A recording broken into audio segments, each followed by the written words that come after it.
का करत रहलू जा वही सब कारण माने इस जगह पे हम सब 2-4 महीने में एक आध बार आवेली रहुआ कैसे आवेलू। लेकिन श्यामा रिसेप्शन हॉल के तो रास्ता ना है ना।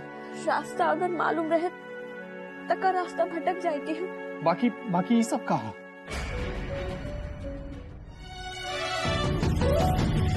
जान गई नी एगो जान गई नी जान गई नी एगो जान गई नी जान। प्यार नहीं खेली खल प्यार नहीं खेली खल हाथ के लकीर में नहीं खुदा के दीर में। चुप, एकदम चुप। एक तो चोरी ऊपर से सीना चोरी। मजनू भाजी वो जाता जैसे फिर बवाल मचाना। श्यामा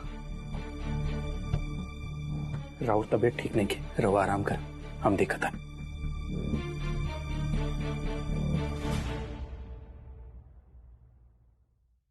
अब दिखाए हम तहार सच्चाई पूरा दुनिया के।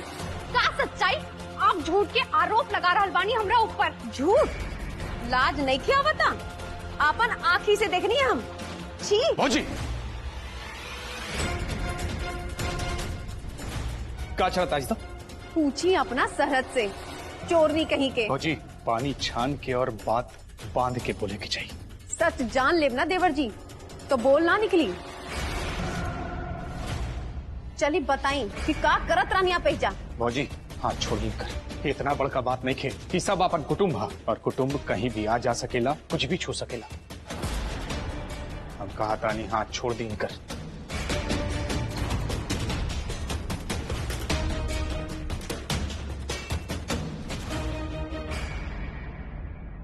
रूपा ये बार तो इज्जत बच गई लेकिन सब समय भाग्य साथ ना दी।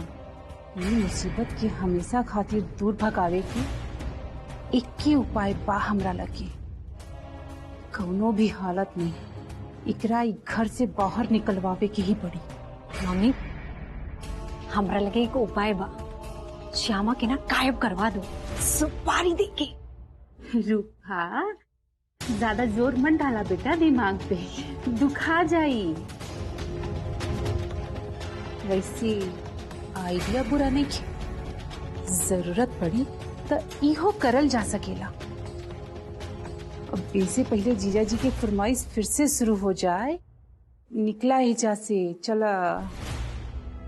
अरे वाह रूपा वाह आज मजा आ गई। तू तो श्यामा और निखिल के रिसेप्शन यादगार बना दे। जीजा जी ये सब तो आपके आशीर्वाद बा। हमरा के आज्ञा दी। आज्ञा दी? काहे आज्ञा? जीजा जी खाल सवेरे रूपा के सोबा तो वही जाए की पड़ी। अच्छा अच्छा अच्छा तब तो जाए ही पड़ी है। जी जी कर्म ही पूजा बा। हाँ जी ठीक बा तू लोग निकलो। वजह से फोन कइल मत भूल जा। चल जीजा ठीक बा आराम से जाइए। हाँ। यह तो दुर्भाग्य के बात बा कि ऐसा लोग हमार कुटुंब बाड़े। कुटुंब ना चोर बाड़े चोर। नहीं तो का जरूरी बा ऐसे केहू के घर में घूमे के वो तब जब घरवैये नहीं खे।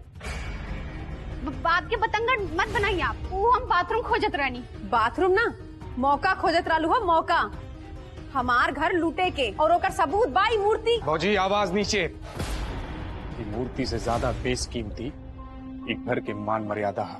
निखिल बस करिए अब खत्म कर दी बात। लेकिन काहे?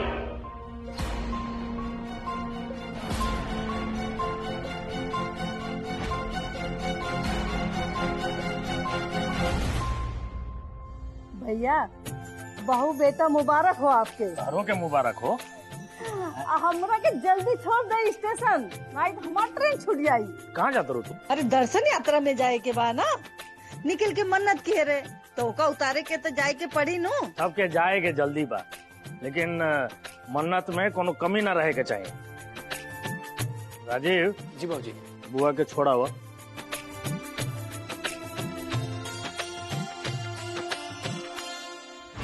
समझे साहब श्री कृष्णा कृपा से सब निम्न से संपन्न हो गई। अब हमने के भी आज्ञा दी। सफर लंबा बा। क्या बात बा? ये सोनपुर के सब लोग आज विदा मांगता।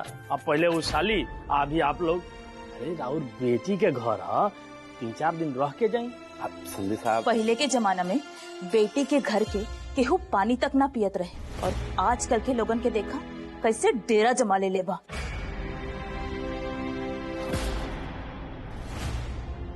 अरे वो जमाना बदल गई बा।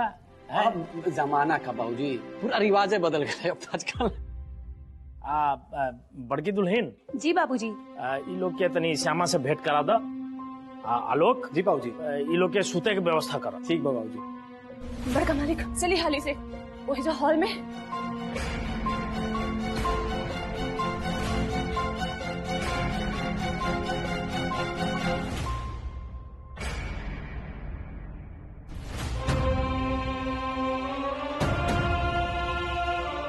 जब इल्जाम बा त साबित भी हो जाएगी।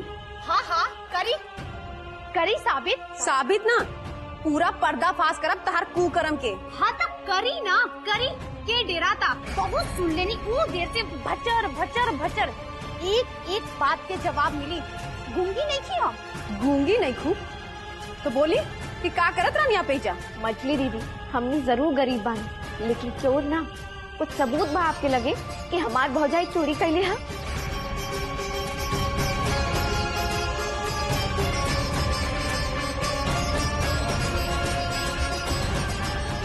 सबूत जे लड़की के अपन खुद के जिंदगी झूठ अफरे पे टिकल बा, ओकरा के सबूत चाहिए।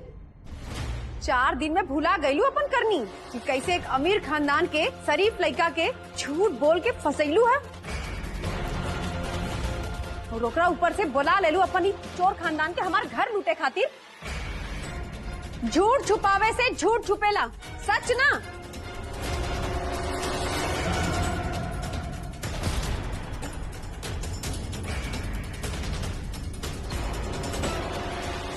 आज जोर से बोले से झूठ साथ ना हो जाला बबनी। देखा, तू हमार बेटी श्यामा के जेठानी होके के नाते तू हमार बेटी समान ही बाड़ू। देखिए, एक फुलदान के खातिर जे ना कहे के चाहिए से तू कहलू। कुछ समय अगर तहा तो माथे पर ना चढ़े देवे के चाहिए, तो आज यही समय देखे के ना पड़े।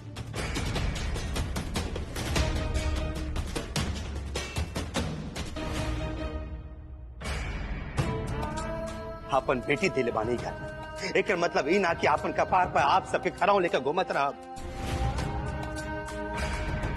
समझी जी, आप ठीक कहले रहे कि जमाना बदल गई बा। ना तो बाप बिटिया के मुंह लग के बोले के साहस ते आपन जमाना के बाल बच्चा में बिल्कुल ना गई।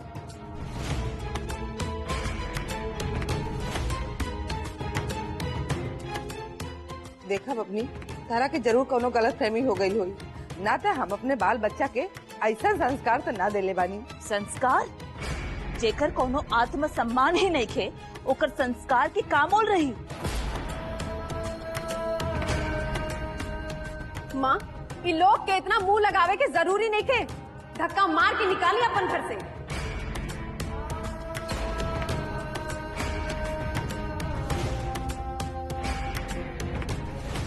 धक्का मार के निकाले के बाद तो सबसे पहले हमारा निकाले पड़ी मछली दुल्हन। उन्होंने सामान लेके हाथ में देखत रहे तो ओकरी मतलब ई कब्बो ना रहे तू चोरी करत रहे।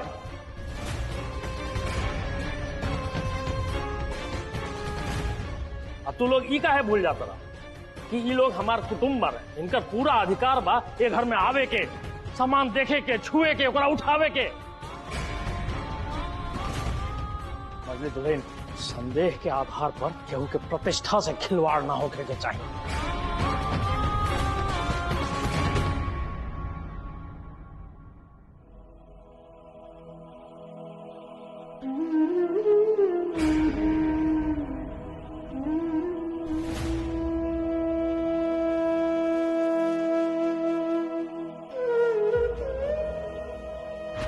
पहले ये बताओ बबनी, तारा सास के मन बदलल की ना? चिंता मत करी माई, बदलल नहीं खेता, बदल जाए। और घर में दूसरा लोग के तारे बारे में का राय बा? जेठानी भसु ये सब लोग बहुत निम्न और सुख दुख बूझे वाले बारे माई। जानकी, चला। श्यामा, जा सामान ले आवा। चले के बा, दूर जाके बा, चला।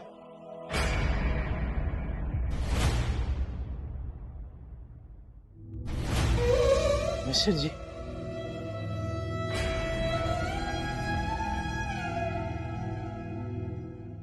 समझे जी, गलती चाहे केहू के काहे न रहे, इतना शुभ दिन में ये कुल भेद ये ना कोई चाहत रहे। आप सबसे हमारे परिवार से जे भी गलती भइल ओकरा खातिर हम हाथ जोड़ के माफी मांगतन।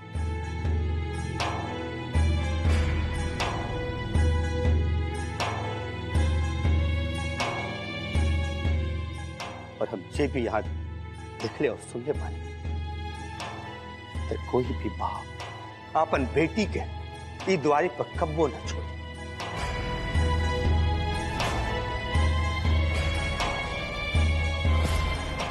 समझी जी, हम बेटी के कन्या दान करने वाले दान ना, और जब बात रहल झूठ और फरेब के तो वो खेत और केकरा कारण भइल ई बात आप लोग के निम्न से मालूम।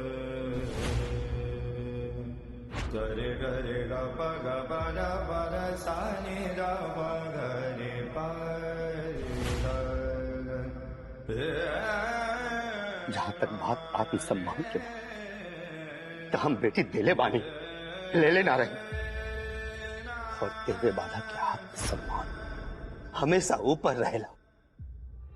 जानती? हाँ?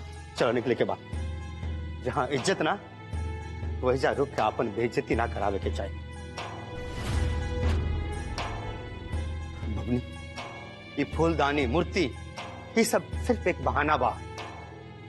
बबनी, ये लोग के नाता हर कोनो जरूरी बा और ना कदर। चलो चलो जानकी। बाबूजी, बाबूजी, अगर श्यामा की कदर ना हो तो इतना इज्जत से यहाँ रखती हूँ। बाबूजी, ऐसा जो कुछ भी भइल हम ओकरा वजह से हाथ छोड़ के माफी मांगतन, लेकिन श्यामा के जाए के इजाजत हम न दे सकेले।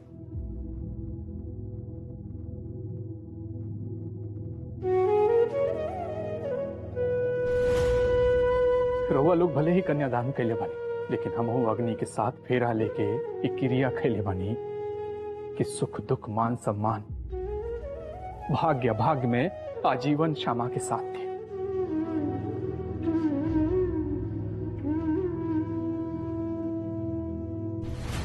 एक खातिर श्यामा के रोके के सबसे बड़ा अधिकार हमारे बाबा जी, हमारे बाबा। निखिल, बंद करो इकुल तमाशा और कह दा अपन ससुर जी के क्यों लड़की घर में रही या फिर ना, एकर फैसला ई लोग ना हमार भैया करे।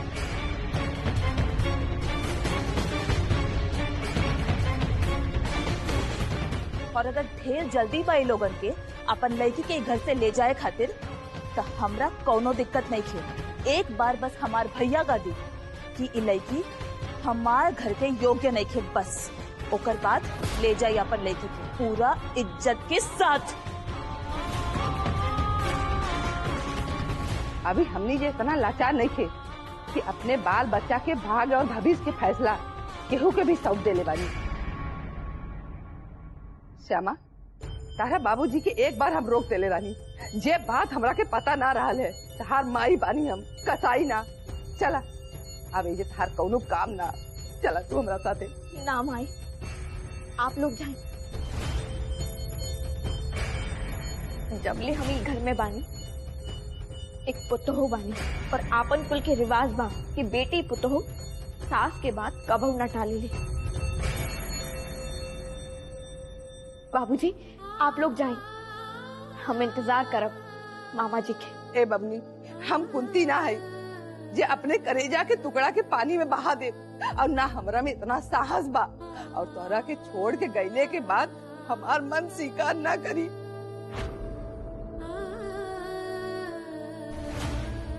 श्यामा, बड़ भाई बाप दाखिल होला, हम कहता नहीं तू चला यहाँ से, एजा रुके के कोनो जरूरत नहीं खे।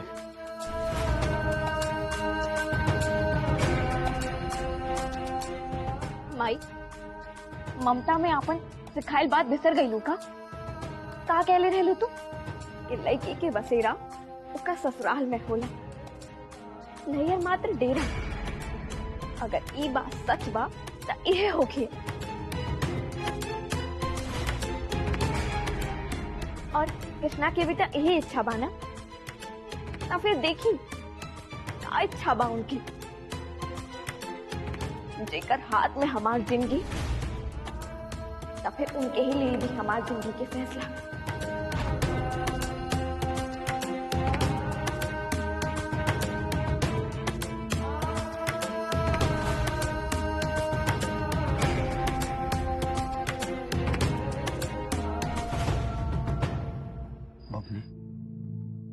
अपन भविष्य के फैसला करे के अधिकार पाता, लेकिन एक बात याद रखिए कि तहरा खातिर तहार बाबू की दुआ हमेशा खुली।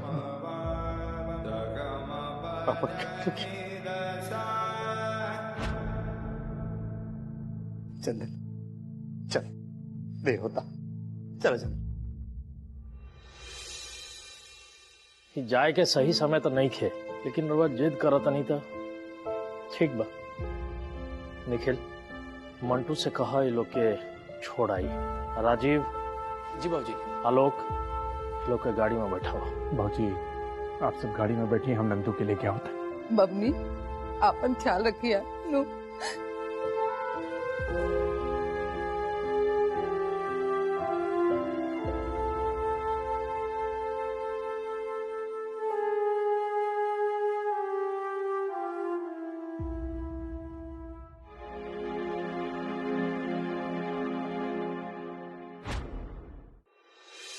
खाली छुट्टी लेके आई। बिजली का होता ही सब? का होता माने? हम सब जाने ली, रिसेप्शन के बाद का होला सुहागरात। चुप, मुंह बंद कर अपन। के कहला से ये सब करे के तहरा के? ये सब फूल समेट हाली से ले जाके कूड़ादान में फेंक दे। बड़का मालिक के आदेश बा मछली मालकिन, ले जाके फेंक दी का। हाली छुट्टी लेके आई, कुछ दिन रही बलराम जी। हाली छुट्टी लेके आई, कुछ दिन रही बलराम जी। ये पूरा बियाह ना बवाल हो गल घर में। बाबूजी कोनो फैसला लेवे के पड़ी। जी बाबूजी, कोनो ना कोनो डिसीजन लेवा ही के पड़ी। देखा बेटा, समय के संगे सब ठीक हो जाला, समय पे ही छोड़ दा।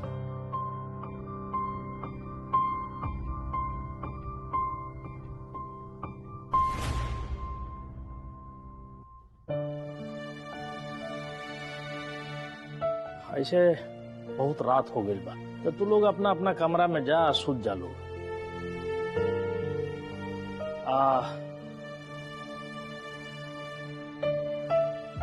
श्यामा, आज से तू निखिल के कमरा में रहो। निखिल,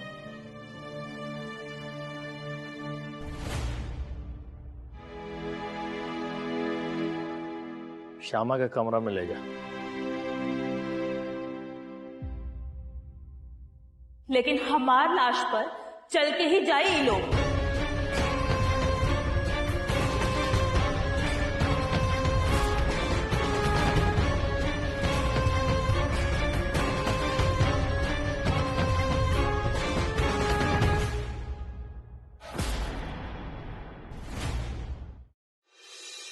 गलती हो गई, गलती हो गई हमरा से, जे अपन भैया के इंतजार में हम इतना समय बर्बाद कर देनी।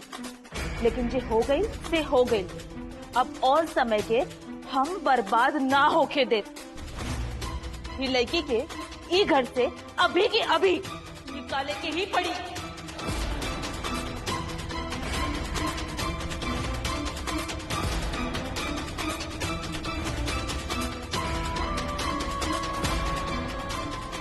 हमार घर तक तो ठीक रही, लेकिन हमार लड़का के जिंदगी में भी वो घुस गई और हम ओकर बर्दाश्त कर ले रहनी, लेकिन ओकर बेडरूम में कबो ना।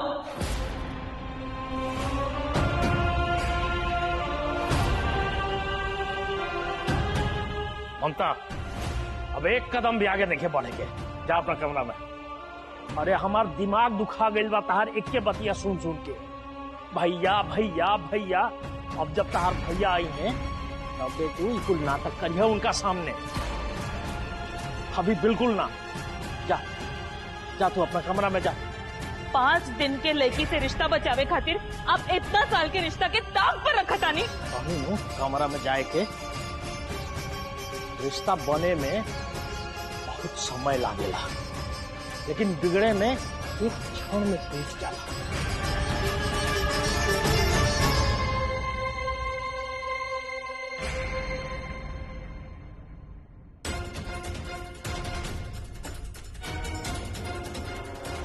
निखिल, छोटकी दुल्हन के लेके अपन कमरा में जा।